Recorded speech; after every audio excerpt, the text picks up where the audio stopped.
My name is Josh, and I run the GPUabuse website and gaming channel. I say that basically in the beginning of all my videos, but I've been a fan of PC gaming for a long, long time, and I decided to try to turn it into something, turn it into a community.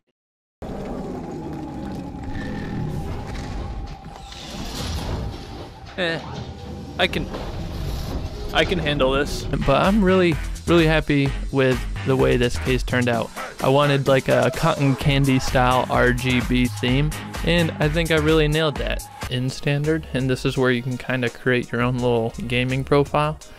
All right, let's put a grenade in here. Oh, break it. There we go. As everyone walks away. All right, so it goes way back. So I'm actually a 90s kid, and I was born and raised in Maine. And I remember the first computer that we got, it was a Windows 97, I want to say, whatever, or maybe it was a 98. And I remember that there was this game called Ski, or I think it's Ski or Ski Free, and I played that, and it was just like a downhill slopes game, and you avoid the trees, and there was like a Yeti and stuff. I remember playing that game. You know, that's what really kicked it off. And then later on down the line, I was playing, you know, all those popular games. Unreal Tournament really meant a lot to me when that came out, or even the original Duke Nukem. All those were very unique.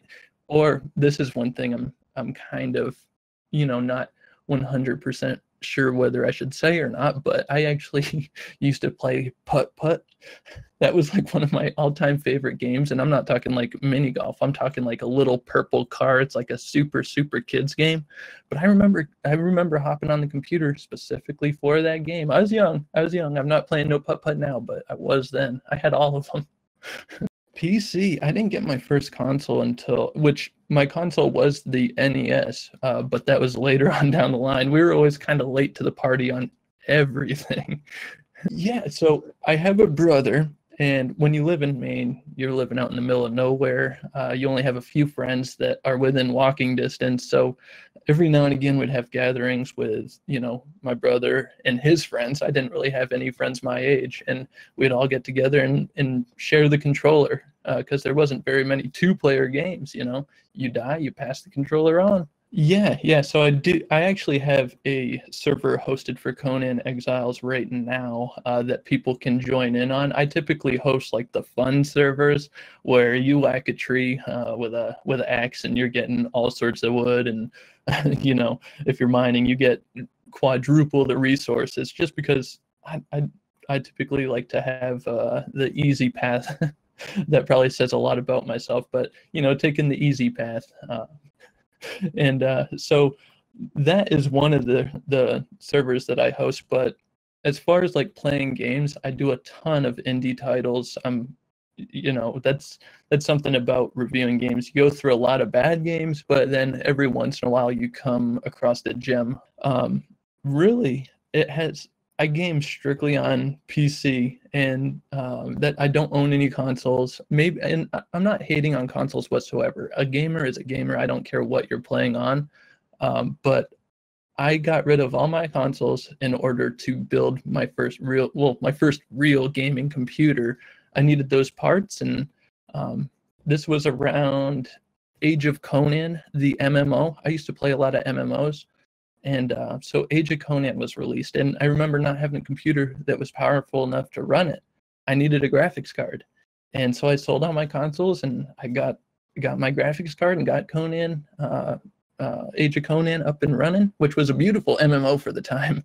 And I remember, you know, that's when I really got into PC gaming, and what keeps me doing it now is not only all the good games that are coming out, but just having to, you know, keep updating parts and in the maintenance of owning a computer. So a lot of it isn't only gaming, but building computers as well. You know, that keeps me in the loop. It's a little bit of both, to be honest. So whenever I get a sponsored item, I'm obligated to review it. But I don't know how much I should actually say, but in my contracts, I do it so instead of, you know, they let me keep the product. and then that's a lot of times what I use to upgrade my computer. But that doesn't happen very often. My latest time of upgrading my computer, I had some motherboard troubles, and I had a Asus Z170A, I want to say, which is an Intel platform. I had the 6700 non-K version of the chip, and my motherboard ended up going bad. So what do? You don't get me wrong, I tried contacting some companies, but it's hit or miss. So I ended up going out, buying a new motherboard, and I was like, you know what? Maybe it's time for an upgrade. And I ended up buying a 2700X by AMD. So, you know, a lot of it's a little bit of both. I upgrade for my own personal needs. You know, I like having the best of the best, if that makes sense, while not going to the extreme. Like there's the Titan X, I don't have any of that, but I like being able to play my games at the ultimate graphics at the resolution that I prefer. With components nowadays, they are so much different than when I personally started building computers. Nowadays, it's actually easier than ever to buy components that are really good, that give you that really good quality, awesome frame rates. The prices were elevated there for a while, especially on graphics cards, but it's starting to become more reasonable, and more people are switching to PC over their console. Straight down the middle mix, honestly. The desire for I like the good graphics, but I have to have the good frame rate. If you're playing and you know you have the maximum settings, if your frame rate is really low, it's not worth it. So I recommend worry about frame rate first and then quality later. I'm guilty of doing the opposite, but really, frame rate is what's really important in a game, and I don't care what game you're playing. But playing with the community has obviously drawn me in to playing PC games. Even Counter-Strike, not only MMOs, but just online in general is fantastic. When I created GPUabuse, the story gets a little funny, but so when I created GPUabuse for the first time, when I came up with that name, it actually started off as a game server for Rust, and it ended up becoming one of the most popular servers on that game. And so once it gained a lot of attention, I was like, man, I want to create a website for this server, you know, and post some news stuff. And then that started gaining a lot of attention. So I was like, why not? Why am I limiting myself to just one game? And then it turned into me reviewing all sorts of games. That Rust server no longer exists, but I had to dedicate more time to, you know, doing reviews, playing games, and all that fun stuff. So Rust is a survival game. When I first got it, it was in early access, a really base game. Matter of fact, it had like zombies and stuff in the beginning, but then later on they just turned it into just your typical survival game. You know, a lot of crafting, have to feed yourself, and then you have to build a fortress. And of course that's online, so you're either battling against opponents or you team up and try to, you know, conquer together. It's relatively interesting, and they're still releasing updates to this day. I think it's still in early access. I know it's still a blast to play. It's been a minute since I've been on Rust, but my friends still play it, and I keep checking the update log, and it seems like they're doing pretty good for themselves. They have you know, once Rust came out, a lot of other games also came out to try to mimic it, or not mimic it, but were inspired by it. That's some better phrasing. Like the latest one would be Conan Exiles. You can definitely tell that was inspired by Rust in games like that, or even Ark. That one's really popular these days too. Okay, so it's kind of a hard timeline, but I know I've been doing YouTube for just about 3 years now. So the website and the server go back 4, maybe even 5. But I use Keymailer to get a lot of these games, which you know, that's a source where you can get in contact with developers and, you know, request games that you want to play, and they either approve you or deny you. So with Puss and a lot of other indie titles, they actually send me the game. I don't even request it. They're like, hey, you know, this guy looks like he enjoys this type of content, or creating this type of content. So I'm gonna give him my game and see if he likes it. And so when I got Puss, that was actually a game that was sent to me. I did not request it.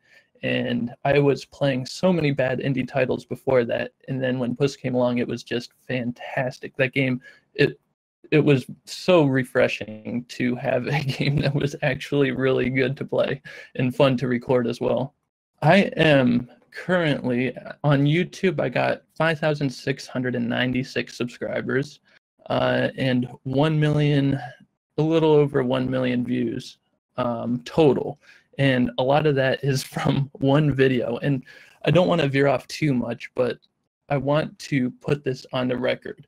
If you are wanting to become a creator, learn from my mistake. And if you hit that record button and you publish that video, make sure that you put your best into that video, because one day I was having a little bit of an off day, and I was like, well, it's that day to record. I gotta upload something on YouTube.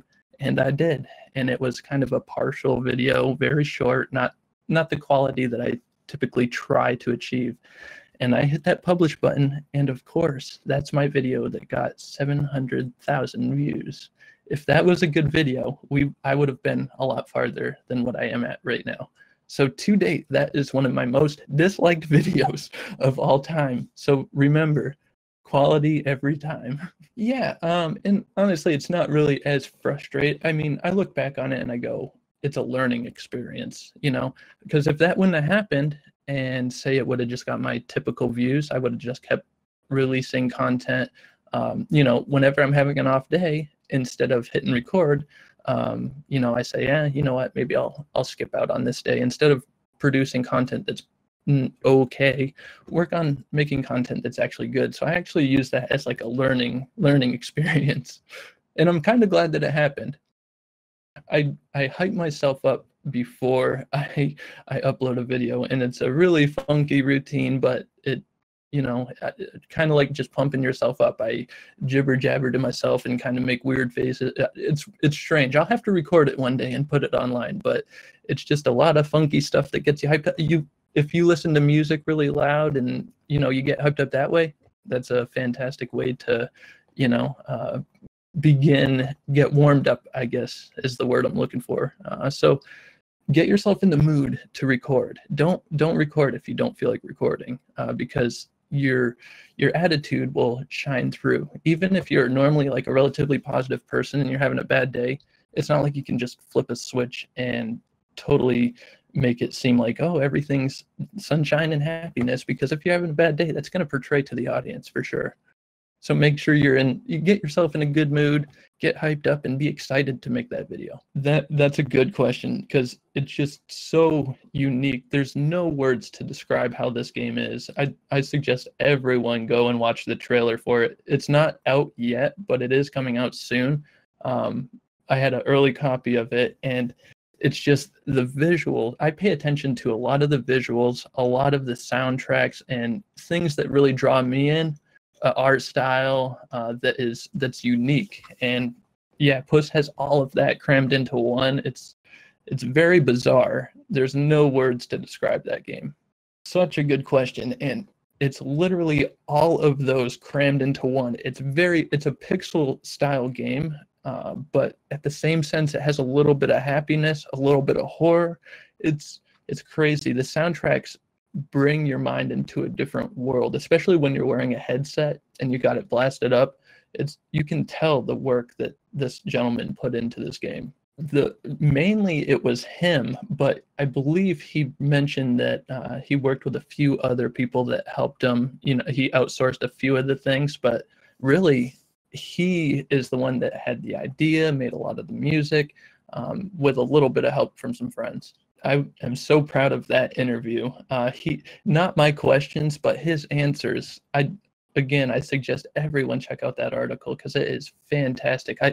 I was surprised when I got those answers in, because they're just so well done. So well done. As I mentioned, he sent over the copy of the game thinking that I would enjoy it, and he was 100% right. And this is actually recorded. I was recording some video for Puss, you know, just me playing the game, and it was so bizarre. Like I was playing this game and I couldn't quite figure it out. Like, what is going to happen? Where am I going? What direction? You know?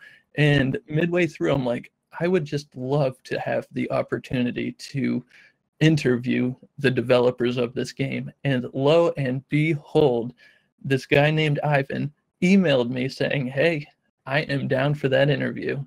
And when I heard that, I was thrilled. I was like, yes, because this guy, he has so many good stories, so many good stories.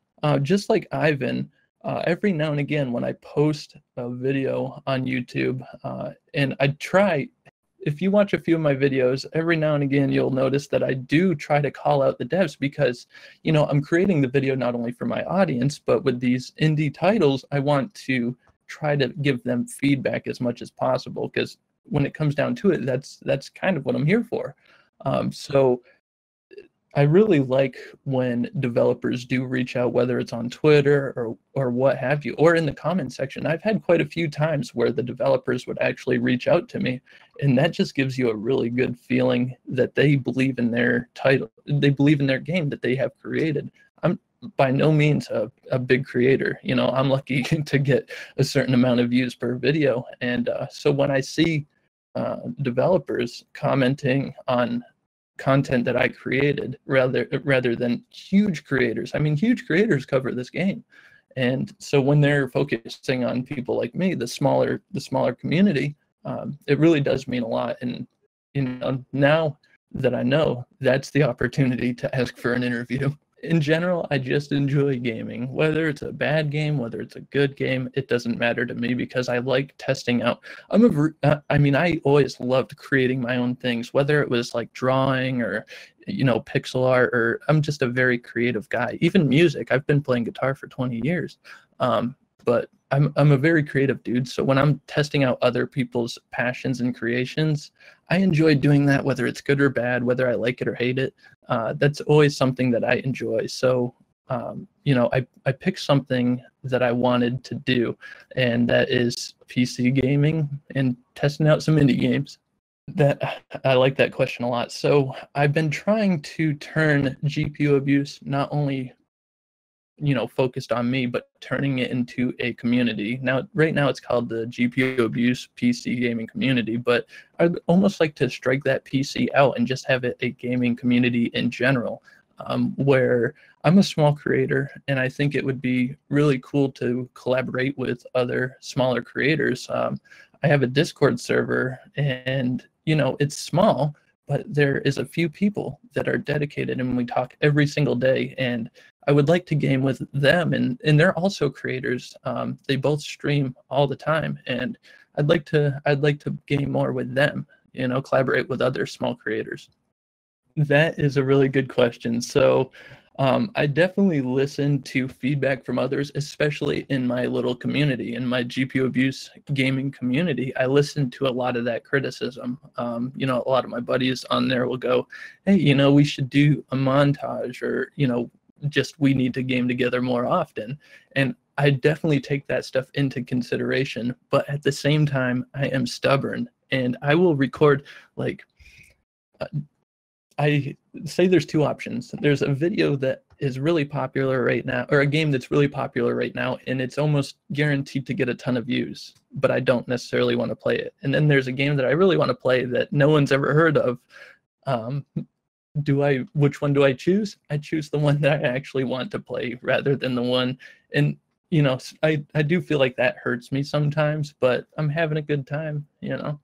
I do pay a lot out of pocket. I run GPUabuse.com.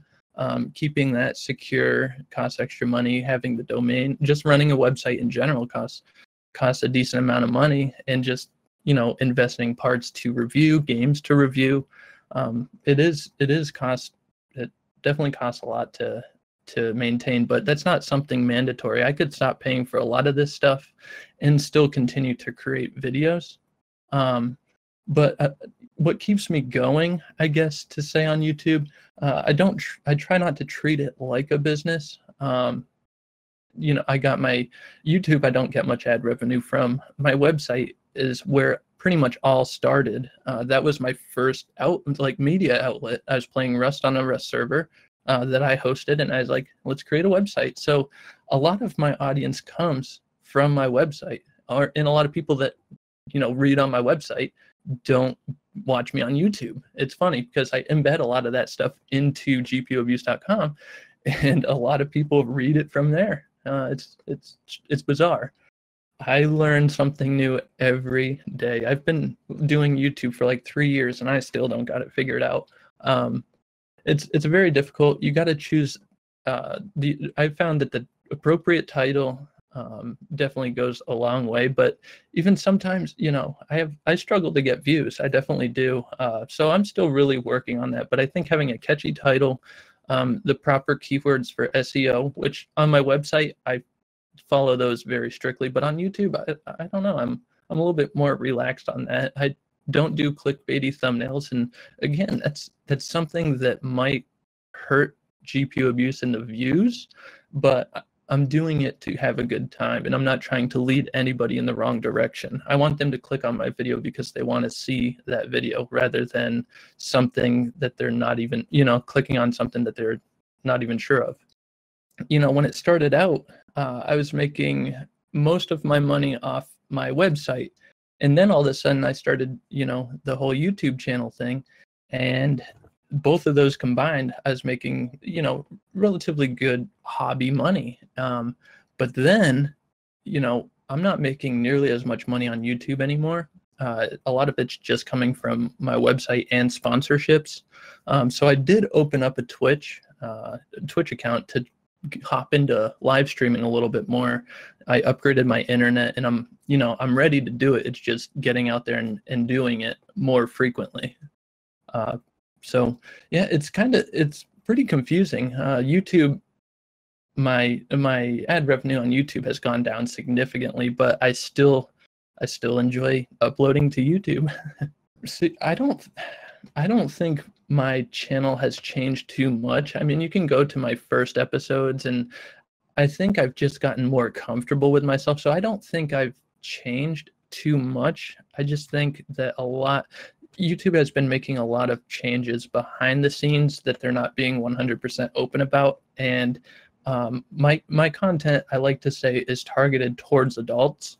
And I think that can be hurtful at times. Yeah, and I think a lot of that has to do with ranking, because my videos don't get demonetized. I think I just now more than ever have a hard time appearing on certain searches, I guess. But I'm being suggested, like, I found out that my top sources, is from the suggested videos bar on YouTube. So it's kind of hard to figure out, to be honest. I'm not 100% sure.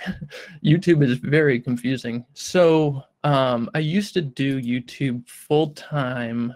I want to say a year back, and then I was doing videos daily then. Now I try to keep it to at least one a week.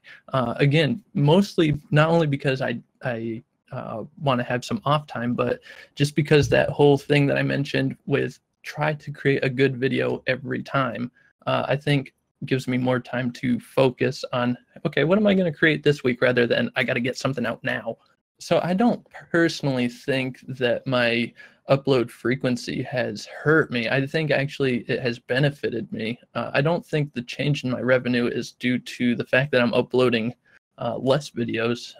If anything, it has remained the same. I'm not sure what has changed to cause that impact. It's pretty confusing stuff, but the whole money side of things, yeah, I was still uploading one video a week, and at the time I was still getting a decent amount of ad revenue. So I'm not sure what changed between now and then that caused that. It's definitely, I try to shoot high for the more views. That's what I'm aiming for. Because over anything, you can have a ton of followers, a ton of subscribers, but unless you're getting those views, then it ain't that much. Those followers don't mean anything unless they're actually watching or reading your content.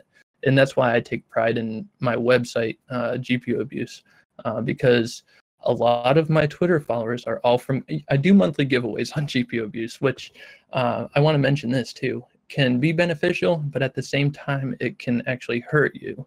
I have a ton of followers on Twitter, and I also have quite a bit on, I mean, 5,000 isn't that bad on YouTube.